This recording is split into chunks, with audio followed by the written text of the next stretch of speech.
Tunnel में फंसे हुए मजदूरों को निकालने की कोशिशें आखिरकार कामयाब हुई और सभी सुरक्षित बाहर आए। मजदूरों को लेकर निकालने में रैट माइनर्स ने अहम भूमिका निभाई और टनल के ग्रेट वॉरियर्स बनकर वो उभरे। कैसे इस मुश्किल रेस्क्यू ऑपरेशन को अंजाम रैट माइनर्स ने दिया, उन्हीं की जुबानी आपको सुनवा देते हैं।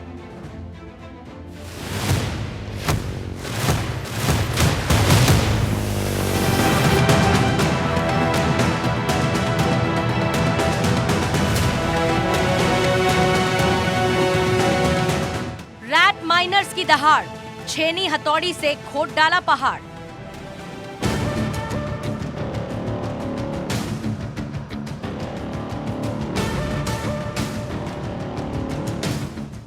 सुरंग का अंधेरा छटा, 41 मजदूरों को मिला नया सवेरा।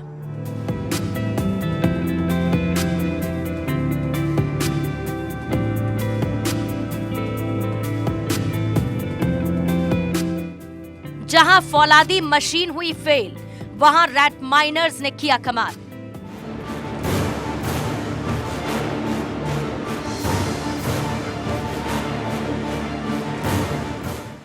सिलक्यारा सुरंग से 41 मजदूर 400 घंटे बाद निकले। इन 400 घंटों में करीब 325 घंटों तक मजदूरों को निकालने के लिए फौलादी मशीनें लगाई गई थी, लेकिन ये मशीन बीच में ही दम तोड़ चुकी थी और फिर फिल्मी स्टाइल में एंट्री हुई रैट माइनर्स की।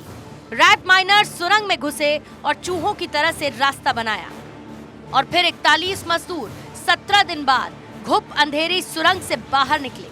आज पूरी दुनिया रैट माइनर्स की तारीफ कर रही है। मजदूरों के लिए रैट होल माइनर्स वरदान साबित हुए। मंगलवार को सही मायने में वो हीरो थे।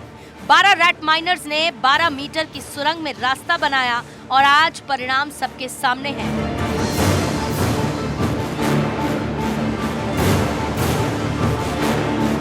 सत्रह दिन से फंसे मजदूरों तक पहुंचने का सौभाग्य मिला रैट माइनर्स मुन्ना कुरैशी को। कुरैशी ने सुरंग के आखिरी हिस्से को खोदा और मजदूरों ने उन्हें गले लगा लिया।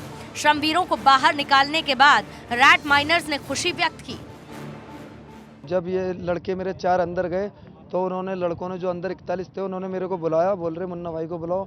मैं उनके पास गया, उन्होंने मेरे को बहुत प्यार करा, बहुत सम्मान दिया और मेरे को एक चॉकलेट दी और मेरे से बोलने लगे आपको क्या चाहिए, हमारी जान चाहिए या प्यार, पैसा चाहिए या भगवान का ओहदा चाहिए। मैंने उनसे कहा मुझे आपका प्यार चाहिए, मुझे कुछ नहीं चाहिए, आप मेरे साथ चलो। मुझे यही सब कुछ मिल गया। जैसे हमें टारगेट दिया हुआ था, पाइप जैसे 900 का डाया था, 900 के अंदर 800 का डाया डाला हुआ था सर।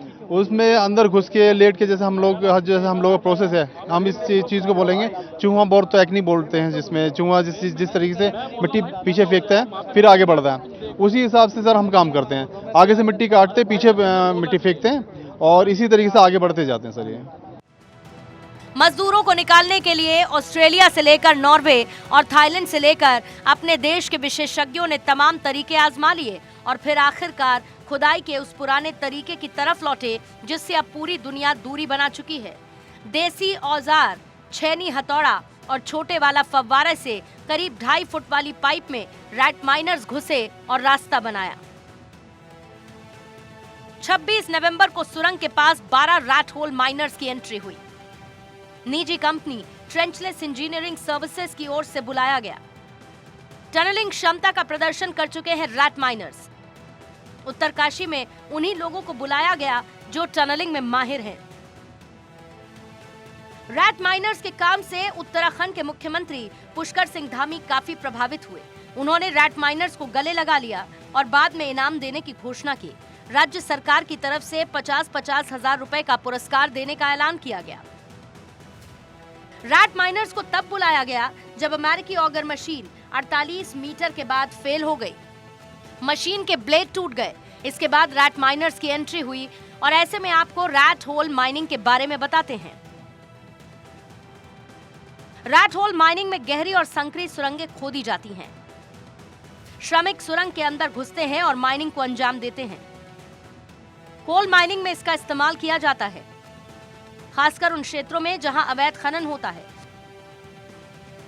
लेकिन 2014 में इसे एनजीटी ने बैन कर दिया था। हालांकि ये तकनीक सिलक्यारा टनल में फंसे 41 मजदूरों के लिए नया जीवन लेकर आई। आज से पहले रैट माइनर्स के बारे में बहुत कम लोग जानते थे, मगर आज देश का बच्चा बच्चा इस शब्द को जान गया है। इनकी दिलेरी की चर्चा आज दुनिया में हर तरफ हो रही है। Bureau report, Bharat 24।